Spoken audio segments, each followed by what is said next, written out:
I think that you learn from everyone. You take a bit from everyone that you learn. You don't have to really kind of get something and follow it to 150%. I think, oh, this is good. I might use that.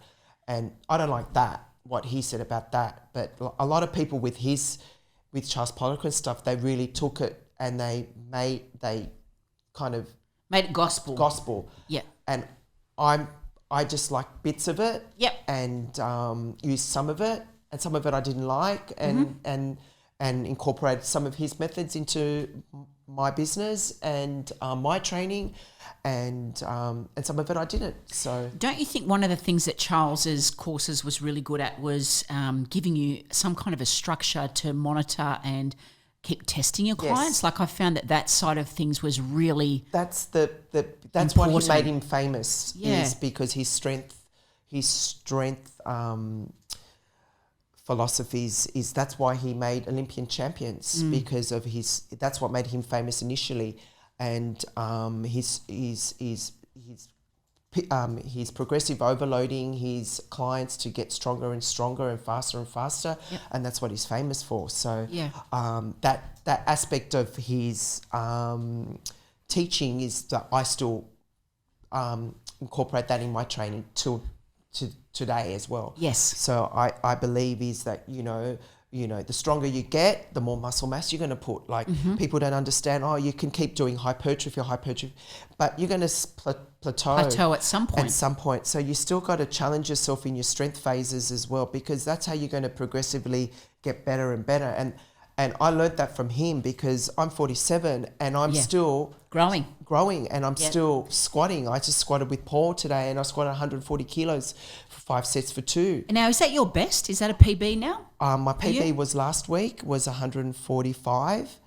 And so how many reps, Maria? For 2 reps. Yeah, wow. So me and Paul are working on Paul Haslam. He's now who I'm training with at the moment. And Hazo, he's based out of City Gym, just like you. As well. Yeah. So and he's amazing, and he believes in all that method. So we're in the same path in terms of what we both believe in, and he loves all that stuff. He was a power lifter before, so he's crossed over from powerlifting to. I think I asked you about the powerlifting. You said that you were never really particularly interested in a powerlifting competition. No, I wasn't. But you love that style. I love the style of training, but I'm not interested in the actual competition aspect of it. I think I love bodybuilding that much, and I love that aspect of that style of training and that competition. But powerlifting, I feel that maybe my height is I'm going to be up against girls that are shorter and they probably weigh the same as me, and they're going to kick my ass. Yeah, well, you just have to move the weight further than what they do. It's you're at a disadvantage before you start. I feel that you're really not interested in that. So but stick to the bodybuilding. Yeah, I think so. Yeah, and coaching and helping other people achieve their goals and what I've achieved. So, if I can inspire other, normal people as well as athletes as well to achieve, great body composition as well as, health and longevity of life as well. I think, weight training is anti-aging, I feel. I think that's some aspect of things that I think a lot of the general population don't understand about that aspect of weight training. It actually helps with when you're older as well. So you want to be able to, go for walks and still play with your grandchildren when you're older, and lift things and still be mobile and be active. Yeah. So I actually have a 73-year-old client, Phyllis. Yes, yeah. She's a machine. She's how often do you train Phyllis? I train Phyllis three times a week. Is she doing half-an-hour sessions or? She does 1 hour sessions. 1 hour sessions, yeah. And she squats. I've got her up squatting 70 kilos. That's amazing. And she deadlifts 60, 70 kilos as well. And she loves it. She's, comes with a squat shoe. She's got a little belt with a name on it. She's decked out in her, onesie outfit. And good on her. She looks amazing.